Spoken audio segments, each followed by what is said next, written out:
Let's draw an ice cream cone. I don't have brown, so I'm going to use red. Pick whatever color you want for your cone, and then we're going to start by in the middle of the page, so we have room above and some room below. We're going to draw a line that slides down and then up, sort of like the letter V. I'm going to set my red aside for right now, and I'm going to pick for my first kind of ice cream, maybe I want some mint chocolate chip.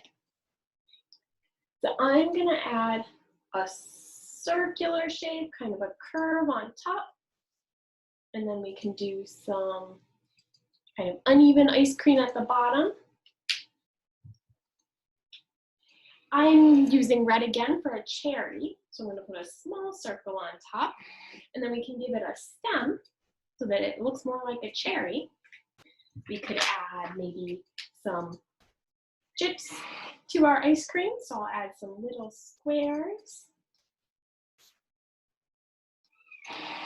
Spread them around so that we don't have all of our chips in one bite.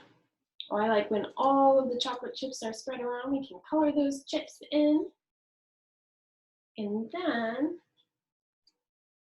we are almost done with our ice cream cone. We can add some lines to our waffle cone. So we can do lines that come across in this direction, lots of lines going in that same direction. I'm going to try to make them go all the way from the ice cream all the way down to the side.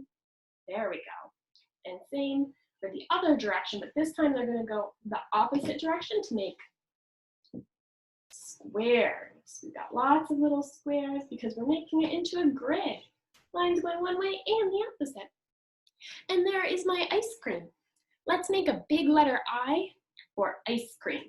So I'll start at the top, big line down, line across the top, straight line horizontal across the bottom. There's I for ice cream. Have fun.